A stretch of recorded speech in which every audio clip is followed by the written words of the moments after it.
शहर से लगभग 20 किलोमीटर दूर जंगलों के बीच खड़ी थी काली हवेली। दिन में वह बस एक पुरानी टूटी फूटी इमारत लगती थी, लेकिन रात होते ही उसके चारों ओर कुछ ऐसा घटता था जिसके बारे में गांव वाले बात भी नहीं करना चाहते थे। कहते थे, सूरज डूबने के बाद हवेली की तरफ मत जाना, वहां से कोई लौटकर नहीं आया। एक वापसी आरव 5 साल बाद अपने गांव लौटा था। शहर की जिंदगी से परेशान होकर उसने तय किया कि कुछ दिन शांति में बिताएगा, लेकिन गांव पहुंचते ही उसने देखा सब कुछ वैसा नहीं था जैसा उसे याद था। लोग उसे देखकर चुप हो जाते और काली हवेली का नाम सुनते ही उनके चेहरे पीले पड़ जाते। उसकी बचपन की दोस्त मीरा ने धीरे से कहा, आरव, उस हवेली के पास मत जाना, वहां अब वो रहती है। वो कौन? मीरा ने जवाब नहीं दिया, बस उसके हाथ कांप रहे थे।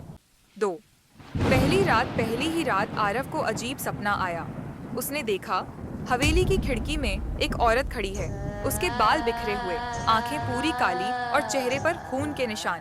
अचानक उसने कहा, तुम वापस आ गए। आरव चीखकर उठ बैठा।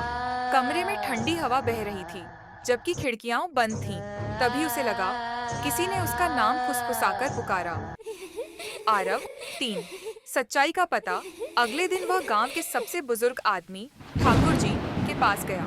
बहुत मना करने के बाद ठाकुर जी ने सच बताया। 20 साल पहले हवेली में काव्या नाम की औरत रहती थी। उस पर चुड़ैल होने का आरोप लगाया गया। गांव वालों ने उसे हवेली में जिंदा जला दिया। मरते वक्त उसने चीख कर कहा था, जो भी मुझे भूलकर सुखी रहेगा मैं उसकी रूह ले लूंगी। उसी दिन से हवेली जिंदा हो गई। 4 बुलावा। उस रात आरव को फिर आवाजें सुनाई दी। इस बार आवाज साफ थी, आओ, मुझे अकेला मत छोड़ो। उसके पैर अपने आप हवेली की तरफ बढ़ने लगे। जंगल के बीच रास्ता अजीब तरह से लंबा होता जा रहा था। पेड़ टेढ़े मेढ़े थे, जैसे उसे पकड़ना चाहते हों। हवेली का दरवाजा खुद ब खुद खुल गया। 5 हवेली के अंदर अंदर घुसते ही समय जैसे रुक गया। दीवारों से खून टपक रहा था। सीढ़ियों पर किसी के नंगे पैरों के निशान थे। तभी सामने आई काव्या। उसका आधा चेहरा जला हुआ था, आंखों से काला पानी बह रहा था। वह मुस्कुराई, तुमने मुझे याद किया, अब तुम मेरे हो। 6 भागने की कोशिश। आरव पीछे मुड़ा, लेकिन दरवाजा गायब था। हवेली हंस रही थी, दीवारें सिमटने लगीं, हर तरफ चीखें थीं। वे लोग जो पहले यहाँ आए थे। काव्या ने उसका हाथ पकड़ा। उसकी पकड़ बर्फ जैसी ठंडी थी। मेरे साथ रहो, हमेशा के लिए।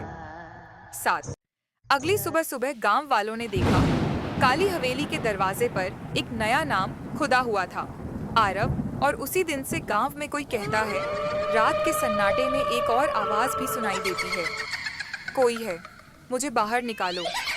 लेकिन गांव वाले अब मुड़कर नहीं देखते।